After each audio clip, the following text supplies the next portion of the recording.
Thank you for letting me do my art with your art. That's Sure. what art is all about, uniting people. And I'm so grateful that for whatever reason the universe brought us together, we are here. Yeah.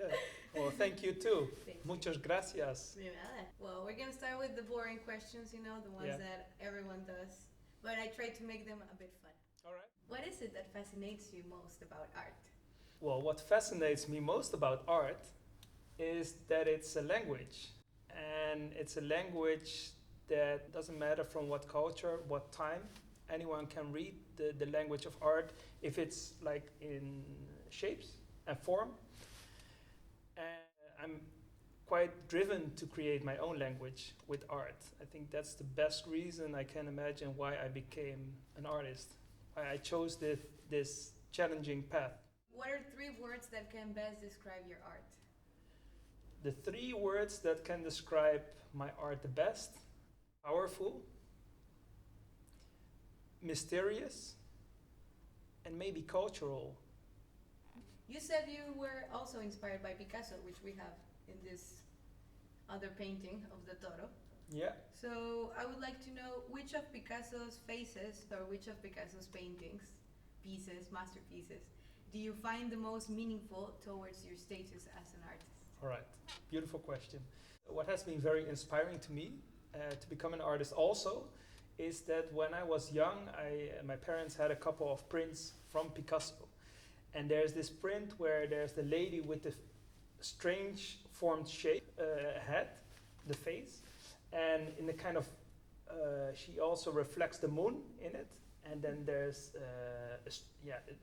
just strange forms all around it. And then the colors are very childish. And I was a child myself, so it was, I don't know, it did something to me. It was very unlike anything I saw in the normal world. I remember I was standing I was going up the stairs to my room, and always was there the print on top. So I was seeing it every day, and just maybe even taking it into my dreams, because it's very fantasy rich. So I think that's the thing that inspired me most. Do you think also because he uses a lot of colors, you took that from him? Yeah, as well? definitely. Yeah, I I learned to can see use colors from him, definitely. Okay, here comes an interesting question. All right, all right. Duality is in everything we see. Moon and sun, up and down, inhale, exhale, and feminine and masculine. How do you deal with this duality when it comes to you creating your own art? Especially because you do portray a lot of women. In my work, I use like feminine, of course, feminine energy. There's a lot of women. I portraited many women, as you know, and as you've seen. I have my feminine side also because, I was raised mostly by my, for a very big part, by my mom and by my sister, two women. I also have a very spiritual side, of course, which is maybe feminine, but that's a big part of me to create. So I take feminine energy and of course masculine energy because I'm a man. Exactly what you say, it's like balance. There's white and black, and there's sun and the moon, and there's man and woman. And you should learn, there's a lot to learn from each other, from people actually, in creating portraits and in creating work. Tough question though. Yeah, I told you. Yeah. Dom, life as an artist isn't always easy. So what is or what has been something that you've held on to for you to not give up on this artistic road?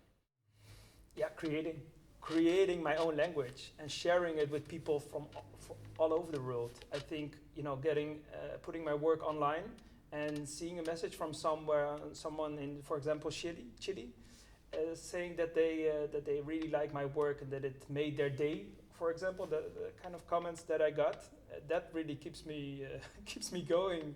And being free to do what I really like best, what makes me happy, because drawing does make me happy. Creating an image like this, I really feel happy when I create this, and proud. I also feel proud of creating what I do, especially when I look around and I think, I created a lot, and I'm proud of what I've been creating. And I think through art, especially talking with other people about things that I've been creating, talking about their life and talking about what they see and experiences they've had, that teaches me a lot. And I think that's also what I want to give on to then to others, and just talk about not so common things. And I think art can do that.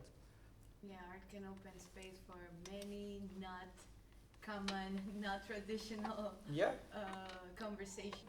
What have you find out about yourself in one of these conversations with strangers from the street or anyone that you have encountered in your life? Oh yeah, I remember maybe a week ago, there were two older men in my gallery downstairs, and both of them said, I asked them, like, what do you see in this work of mine?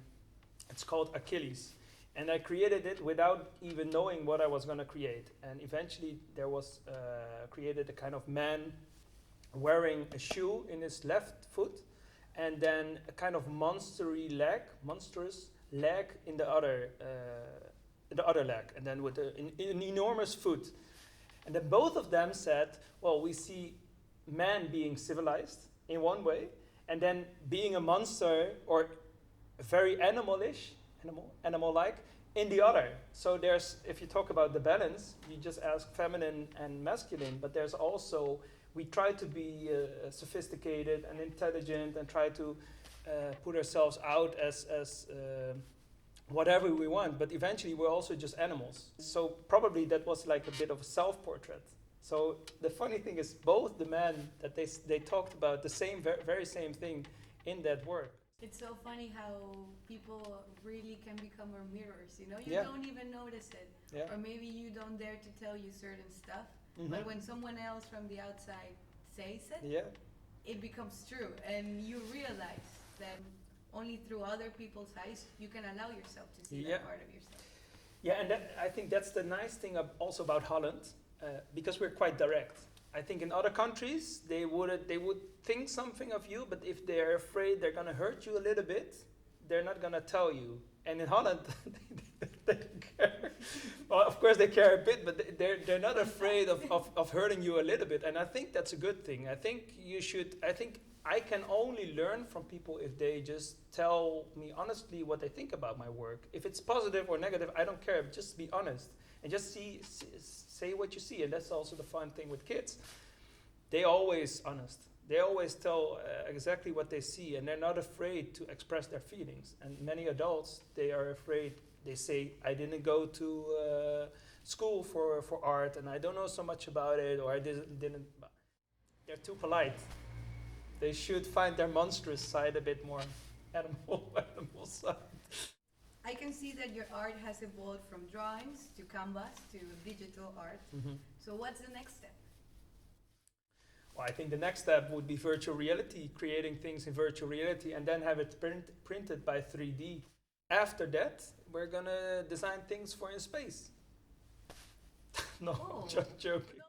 And actually, what I really like, because I love dancing also, I really love dancing. So what I really want is to be able to wear a mask, a virtual reality mask, headset that's not too heavy, that's a bit light. And then in my mind, I've been thinking about dancing on like Bach, good Bach music, and then in my own way, dancing on Bach and then creating art based on that dance. Because the fun thing about drawing in virtual reality is that you can just use the joysticks to move around, and then you can decide when to click it, when it records, kind of recording, to create the shape that you're creating. So the cool thing is if I'm making moves while dancing, I can save those lines and then add it to something I'm gonna make in another moment. That's the fun thing about this time. Technology goes so very fast. And I see that even though, some artists experience a moment in their life when they think, okay, I can't create anything anymore because I don't have it anymore. I lost that magic touch. But when I actually started drawing and drawing digitally, I thought like, this technology is gonna change rapidly. It's gonna give so many new options, and it's gonna keep me creating like the coolest things ever. That's what keeps me motivated to challenge myself, to become like an established name maybe also, and to easily also just to make money with my art, because I need to invest it to create even cooler art. That's cool. that I just got yesterday. I think it was for a reason handed to me one day before this interview by Albert Camus, called Create Dangerously. So you can start here and then move on to this page. And there is a question. Okay. Yeah. All right. To create today is to create dangerously. Any publication is an act, and that act exposes one to the passions of an age that forgives nothing. Hence, the question is not to find out if this is or is not prejudicial to art. The question for all those who cannot live without art and what it signifies is merely to find out how, among so many ideologies, the strange liberty of creation is possible.